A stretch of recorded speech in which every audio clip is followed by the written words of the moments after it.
Digital സർവകലാശാല VC നിയമനം കൈപ്പിടിയിലൊതുക്കാൻ നീക്കവുമായി സർക്കാർ. ഡിജിറ്റൽ സർവകലാശാല ആക്ടിലെ വ്യവസ്ഥകൾ ഭേദഗതി ചെയ്യുന്ന കരട് ഓർഡിനൻസിന്റെ മന്ത്രിസഭാ യോഗത്തിന്റെ അംഗീകാരം.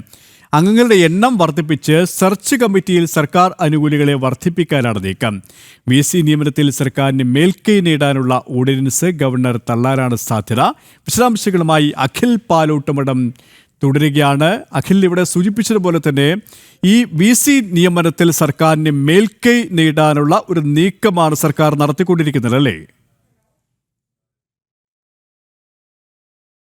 സർവകലാശാലകളിൽ അതിൽ പ്രധാനപ്പെട്ടത് സാങ്കേതിക സർവകലാശാലയിലും അതുപോലെ തന്നെ ടെക്നിക്കൽ സർവകലാശാലയിലുമാണ്. ഇത്തരത്തിലൊരു VC നിയമനവുമായി ബന്ധപ്പെട്ട് നേരത്തെ തന്നെ ഗവർണറുമായി സർക്കാർ നേർക്ക് നിൽക്കുന്ന ഒരു സാഹചര്യം ഉണ്ടാകുന്നത്. അത് സാങ്കേതിക സർവകലാശാലയിലും ഡിജിറ്റൽ സർവകലാശാലയിലും ആണ് ഇത്തരത്തിലൊരു VC നിയമനവുമായി ബന്ധപ്പെട്ട് ഒരു സാങ്കേതിക തടസ്സം നിലനിൽക്കുന്നത്. അതിലാണ് ഇപ്പോൾ വൈസ് ചാൻസലർ നിയമനത്തിലെ 2021 ആക്ടിലെ 11ാം വകുപ്പിലെ 3, 4, 6 ഉപവകുപ്പുകളുടെ ആ പ്രേരണ അല്ലെങ്കിൽ ആ വകുപ്പുകൾ ചേർത്തുകൊണ്ട് ഒരു ഓർഡിനൻസ് ഇറക്കാൻ മന്ത്രിസഭ ഇന്ന് ഒരു തീരുമാനമെടുത്തിരിക്കുന്നത്. ഈ ഓർഡിനൻസ് അത് ഗവർണർക്ക് തന്നെ അയക്കണമെന്നുള്ളതാണ് ഏറ്റവും വിചിത്രമായ ഒരു കാര്യം. എന്തായാലും ആ ഓർഡിനൻസ് ഗവർണർ എന്തായാലും അത് തള്ളിക്കളയാൻ തന്നെയാണ് ഒരു സാധ്യത നിലനിൽക്കുന്നത്. കാരണം ഇപ്പോൾ നിയമിച്ച ഈ 2 സർവകലാശാലയുടെയും മത്സരമാർക്ക് 6 മാസത്തേക്കാണ് ഒരു കാലയളവ് കൊടുത്തിരിക്കുന്നത്, കാലാവധി നൽകിയിരിക്കുന്നത്. അതുകൊണ്ട് തന്നെ ഇത്തരത്തിലൊരു ഓർഡിനൻസ് നിലനിൽക്കുമോ എന്നുള്ള കാര്യം സംശയമാണ്. നേരത്തെ KP സൂചിപ്പിച്ചതുപോലെ തന്നെ സർവകലാശാലകൾ കൂടുതലായി പിടിച്ചടക്കുക എന്ന സർക്കാരിൻ്റെ